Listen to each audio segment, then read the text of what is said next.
I know you have so much to say. Now, I have read certain parts. There was a question that was posted to me ages ago about reptilians and aliens, the thoughts and processes of it, and it made me go to the first thing I wanted to do in your book was go to the part where it talks about reptilians. Indeed, I fell upon the page where it talks about the royal family.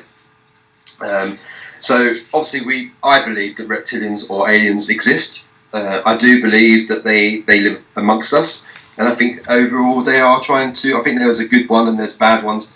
Some are trying to overthrow the world, and some are trying to save us. That sort of thing. Well, it's the same with the human race. You know, it's not the outer shell in the end. It's the consciousness animating it that dictates behaviour.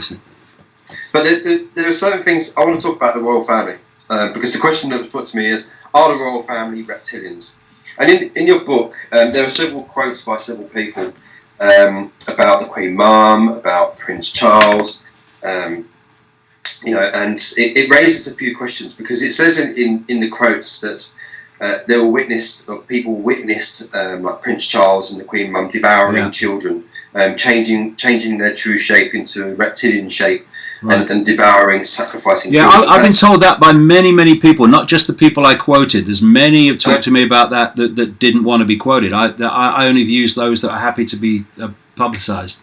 Absolutely, yes, of course. And it kind of raised the question of what about future royals, people that are outside of the royal family. Think people like Katie and Harry's new partner. Are they then deemed to be the same, or are they indeed different? Well, first of all, we're back to something we said earlier. Consciousness can overcome any genetic, i.e., information impulses. But if your consciousness is controlled by the impulses, then the impulses will dictate your behaviour.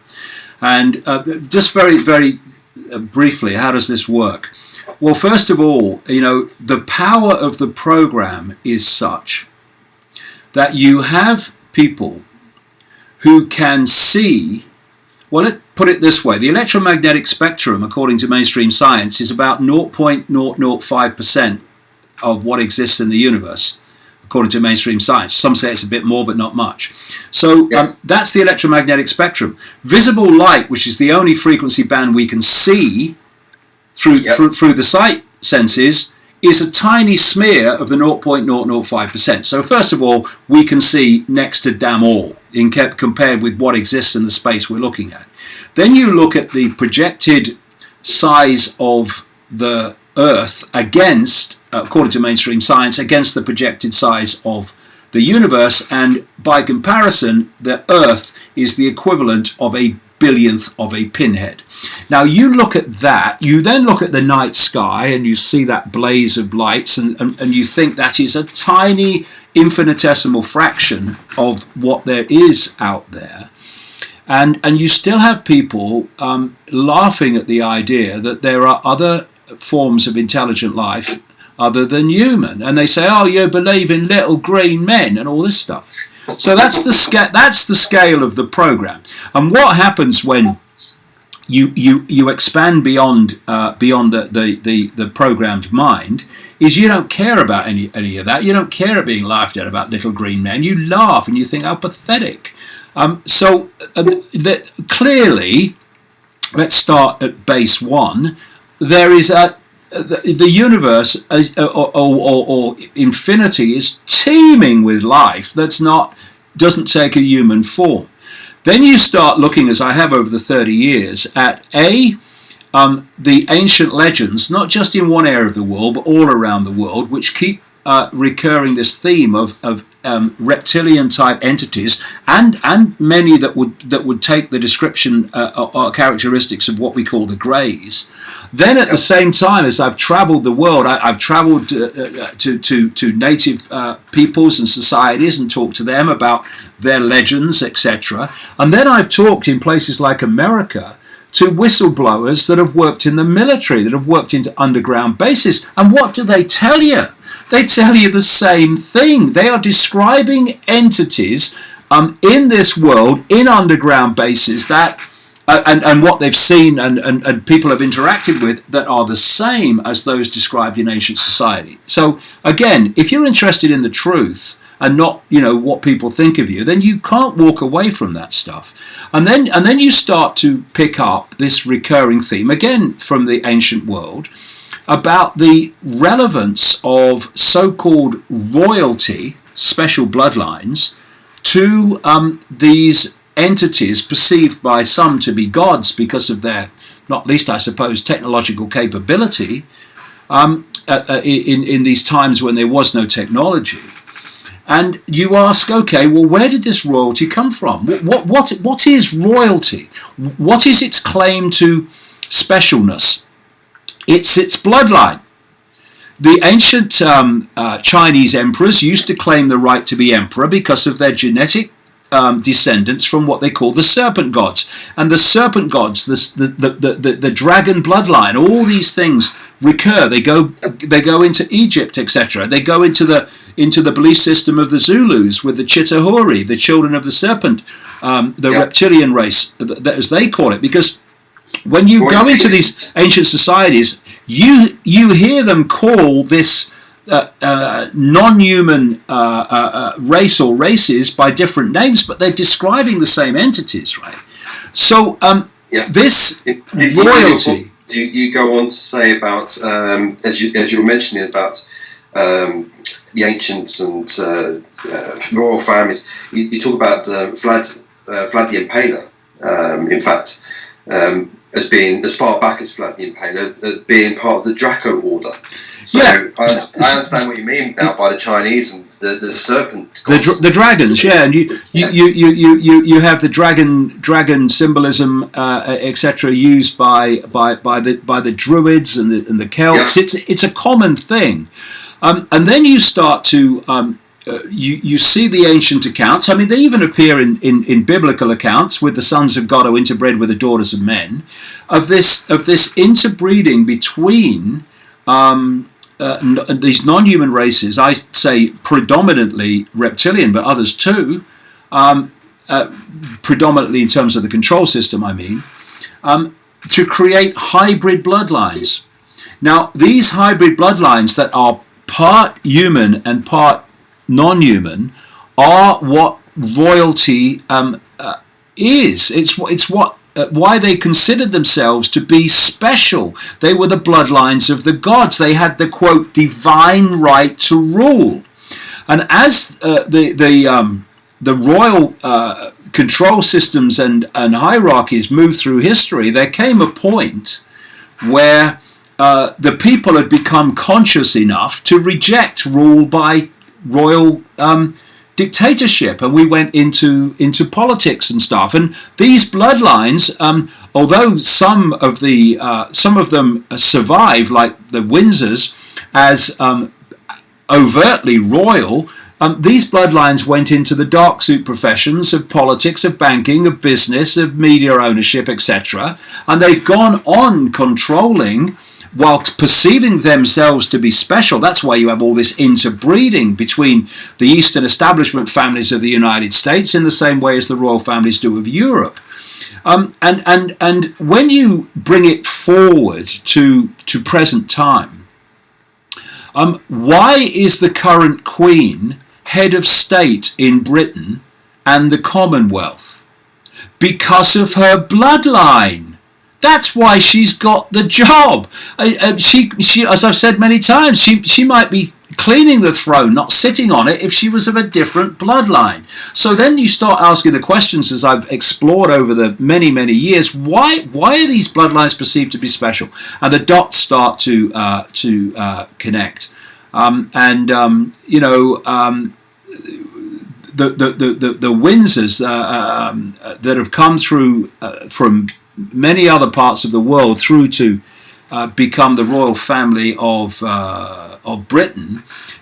When you look at this background, and I go into it in detail in the book, specifically some books, then you start to see that these people that have been at rituals with them and have been in the shadows with them, when they tell you stories of what they experienced, it starts to make sense, because these bloodlines throughout history have been focused upon satanic human sacrifice ritual. It used to happen, I mean, you look at the Mayans and the Central and South American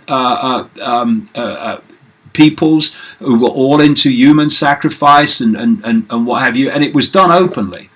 And there came a point, again, with this more expanded consciousness, where people were saying, hey, this is not acceptable anymore.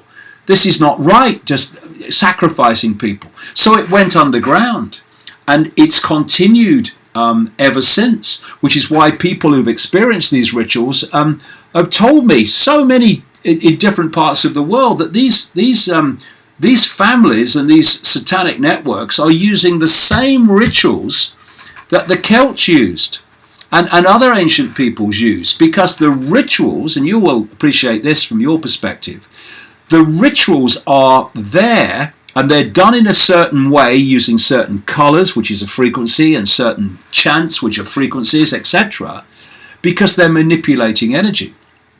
And what many have told me over the years that have taken part in these rituals is how in the major ones, the real major ones that are really outside of the public domain and the knowledge of even many people on the inside, they actually create energetic environments which act almost like a gateway, an energetic gateway between our frequency and the frequency these entities operate on, which is why we don't see them, that they can enter our reality in the ritual.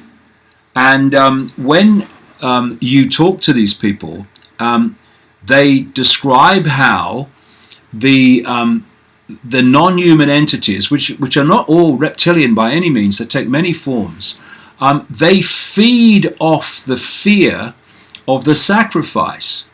So as the person being sacrificed goes into greater and greater levels of terror, understandably, they are giving off this energetic frequency of terror, which is what these entities feed off. They feed off human fear, anxiety, depression. This is the frequency they operate on, so it's the frequency they can feed off. So when Morpheus in the Matrix held up a battery and said they've turned the human race into one of these, that was symbolically what I'm talking about. Yeah. And so what we have in that description is the background to making sacrifices to the gods. The sacrifice was the energy of the sacrifice was absorbed, fed upon by the entities that operate in the unseen levels of frequency, while the people doing the ritual feed off the blood, and there's many Satanists have told me this, former Satanists have told me this, that there is a certain adrenaline that enters the blood in very advanced states of terror. And to these Satanists and these hybrid bloodlines, including the royal family, it's a nectar to them. It gives them a high, this adrenaline, and they drink the blood and feed off it. And people who've experienced these rituals with royals like the Queen, etc., Queen Mother, who was a real satanic piece of work. She states in the book as well. There's quite a passage about Queen Mother in the book. So yeah, well, don't take the nation's grandmother. Just look in the eyes, mate, and talk to people that knew Diana and what she thought of the Queen Mother. Anyway, can I just quickly ask you about Diana, because I did write a question down. Do you think she was actually how do I say, killed, got rid of? Oh yeah, definitely. Right. Okay. Definitely, yeah. I tell you, I remember because I actually went to Paris and I did a lot of research for a book called The Biggest Secret, which involved the background or some of the major background to Diana, and I walked the route from the Ritz Hotel to the Pont d'Alma Tunnel, and first of all, the car was going in the wrong direction to go to Dodi Fayad's flat on the Champs-Élysées. and was going fast through the tunnel, going even further away from the Champs-Elysees. I mean, where the hell he was going, but he weren't going where they said he was going. And when you walk the route, there are cameras all along the route. And there's a camera that on the top of the Pont d'Alma tunnel, actually looking down onto the entrance. So there's 17 cameras, or there was at the time. So that route of Diana, in a car that hadn't been checked over by security people because it was brought at late notice to the back of the hotel, went past 17 traffic cameras, all not working, quote. Then you see the reports of these radio hams that listen to police frequencies. Yeah. There was one who was on a bench near the Eiffel Tower, which is just across the river from the Pont d'Alma tunnel, and he said that in the half an hour before and immediately after the crash, all the radio communications on his frequency of the French police in Paris went dead. There was none. And you add coincidence onto coincidence onto coincidence, and you add the fact that she knew where the bodies were buried and had shown in her interview for Panorama that she was willing to go there, at least at one level. And they really badly wanted rid of her, and I'm sure that's what they did. So apart from just like the royal family, are there any other leaders of the world that you feel or know that are reptilians? Well, there's two types. There's those that know they're part of an agenda, and they're those that are just manipulated to make the decisions that the agenda wants, and it's not easy to choose between the two. But if you're looking at the Bush family, for instance, then that's definitely reptilian. The British royal family, through the Queen's grandmother, Mary of Teck, are related to Vlad Dracul and Vlad the Impaler, one of the most infamous Satanists and murderers of people and blood drinkers in history. And if you play that Vlad the Impaler out of Romania, that bloodline through, you find it includes the Bush family as well, which makes perfect sense because you've got the over royal hybrids and then you've got the dark suit royal hybrids. Again, I've talked to people in America who had very close and deeply unpleasant experiences over a long period of time with people like Father George Bush, and they saw him shapeshift. Because what is shapeshifting? We've got to get out of the idea that the body is physical, because people hear me talk about shapeshifting bloodlines between human and reptilian, and they think the body's solid. It's impossible. You can't shapeshift. The body is not solid. The body is a energetic information field, and it only appears in the way we experience it when we go through that decoding system where the waveform information field of the body, which is the base form of the body, is decoded from waveform through to the electrical, through to the holographic digital by the brain. The body, staggering I know it sounds, but the body we are experiencing as physical also only exists when the brain has decoded it. Because the brain too in its base form is a waveform information field, not physical. There is no physical. So when I'm looking at you, for instance, or anyone else, what I'm doing is I'm looking at an information field, which is waveform in its base form. And I'm decoding that information, just like a computer decodes from Wi-Fi, and I'm turning it into holographic information in my own brain, so you appear as physical. Now, if you've got a dual energetic field, one human information, one reptilian information, then when the human field is the dominant one of the two, I'm looking at you and I'm decoding that field. and the person I'm looking at looks human. When the other field becomes the dominant one in a energetic shift, not a physical shift, there is no physical, then now the observer is decoding the non-human field. And to the observer, as he decodes this illusory reality in his head, observes that someone has transformed from a human physical body to a non-human physical body. But there's no physical in it. That is an energetic information decoding shift that's happened, not a physical one.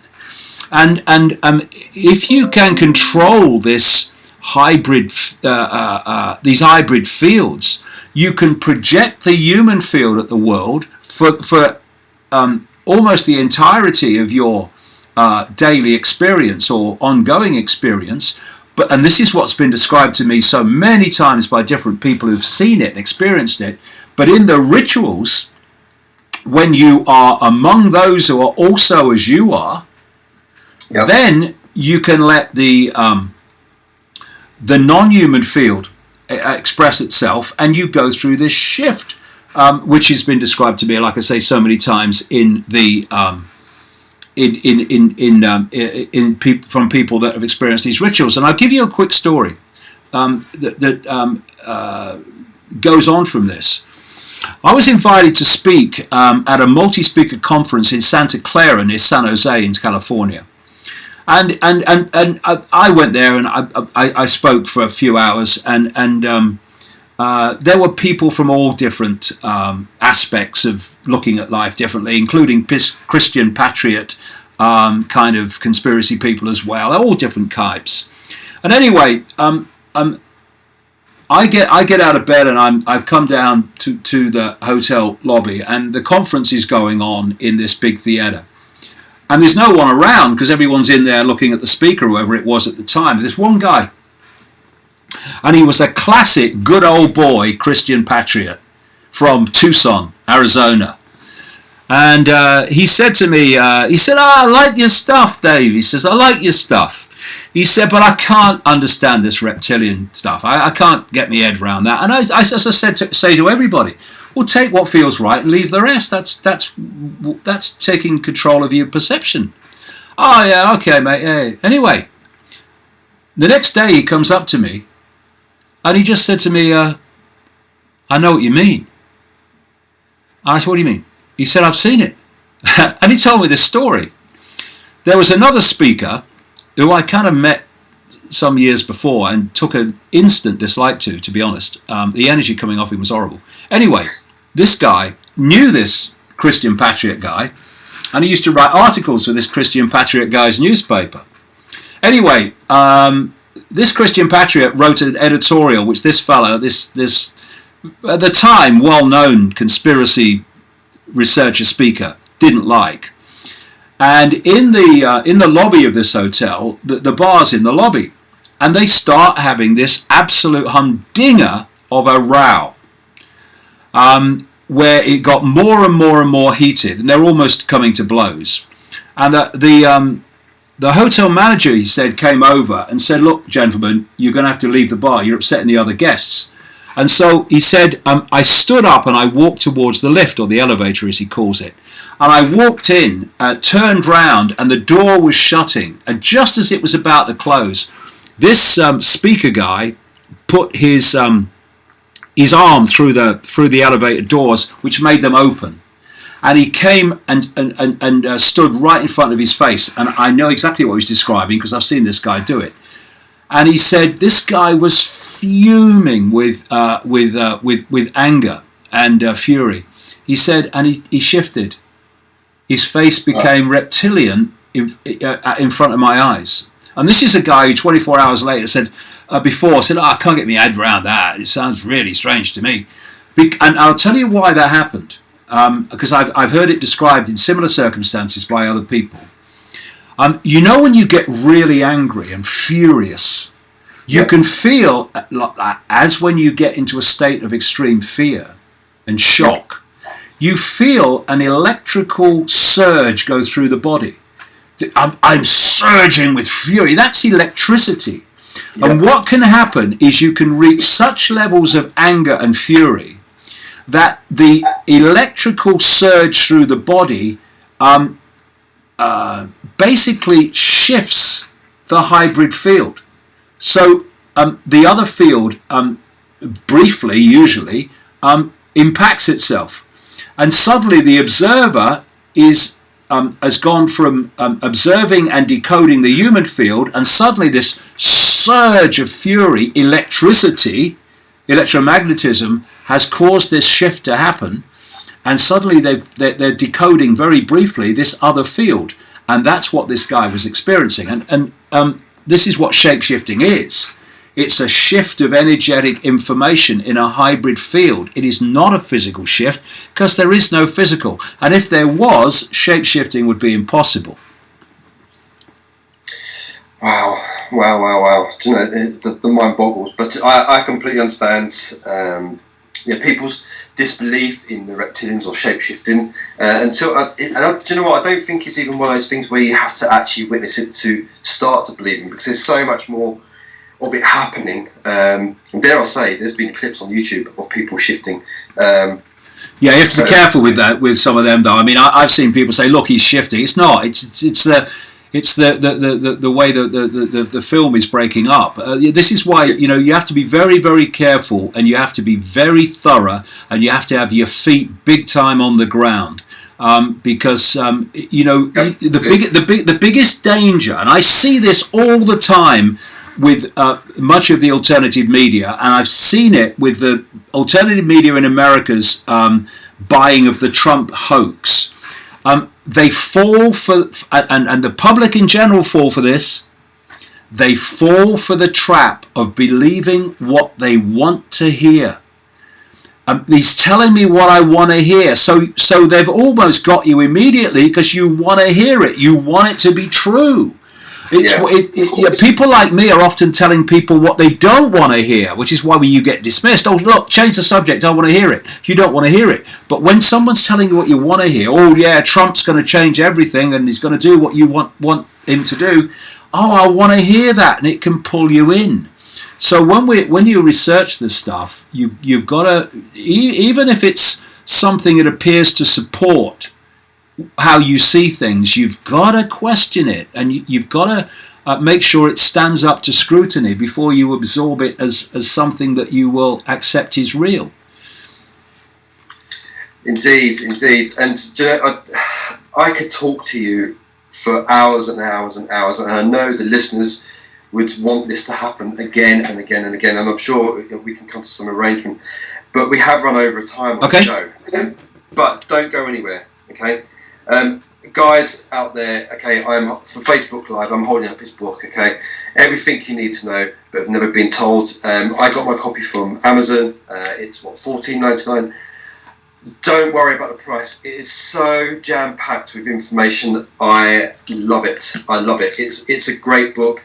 Because it opens my eyes to certain things that I kind of like understood, but it just opens up your eyes just a little bit more, and it makes you wonder just a bit more about where, on how, and what we're doing, and the way that life is going forward. I have questions that are laden all over my desk before me, from people that have been emailing me during the week. I haven't been able to get to you, David, because they are vast, and we don't have that time scope on the show. But I have to say a great deal of thanks to you for coming on the show. Pleasure, mate. Taking the time out of your busy time. Can you just elaborate and tell us where people can find you? Well, you can find me at davidicke.com. The news every day is put into dot connecting context. And I do videos and once a week for the public. I do a long analysis of the day's news, of the week's news rather, as well, for subscribers to davidicke.com. I do that the weekends, going through the news stories and connecting the dots rather than seeing them in isolation. I'm on a UK speaking tour, which starts in Sheffield on April the 10th, goes through to early May. I'm doing Sheffield, Liverpool, Southport. I hope to see you there. I'm doing Derby, I'm doing Bristol, I'm doing Leicester, and Leeds and Southampton and Norwich. And most of those events, the tickets have either completely gone in about 4 or 5 of them, or very close to going, which is extremely encouraging, because there is an awakening, and this is why they're trying to shut down the free flow of information, because they are desperate that this awakening is stopped. It can't be. The genie's out the bottle. It's more challenging with all the censorship, but the genie's out the bottle, and it ain't going back. It's not a short show either, is it, David? It's like goes on for a few hours. Well, up to the last show of the all-day event world tour, which was in Maastricht, the Netherlands, just before Christmas, which is the whole 10 hours is now available at davidicke.com. 10 hours. But these evening events, they start at 7, they finish at 11 with a short break in the middle. It's going to be, because I've been working on it now for weeks, it's going to be a real big picture connecting of key dots that put the world as we're experiencing it now into a completely different light. And I'm really pleased with the way it's going. And I've been approached by a film company out of Los Angeles to do a 90-minute film of my life and all the concepts that I write about, and they're going to be filming the one in Leicester as part of the film and follow me around. And it is interesting now how not the mainstream, not your Daily Mails or your Daily Mirrors who don't want to know, but that wider mainstream, they are really starting to look at this now in a way that they haven't before. There is one disappointment that I have with your book, David. One disappointment. In the back of your book, I see that you have different mediums and psychics, but I'm not in there. No, well, I mentioned a lady, 2 ladies in the back. I put an ad in the back for them because you've got to be very, very, well, you'll know this, you've got to be very, very careful with people that call themselves psychics and mediums, because I've met every kind around the world. I've met the ones that get right out there, and I've met people who are so kidding themselves and kidding everyone else. It's seriously not funny. So what I've done with Monica Sepulveda in California and Carol Clark in Britain is I've watched over 20 years how accurate they've been, and therefore I'm quite happy to say, hey, these people are good.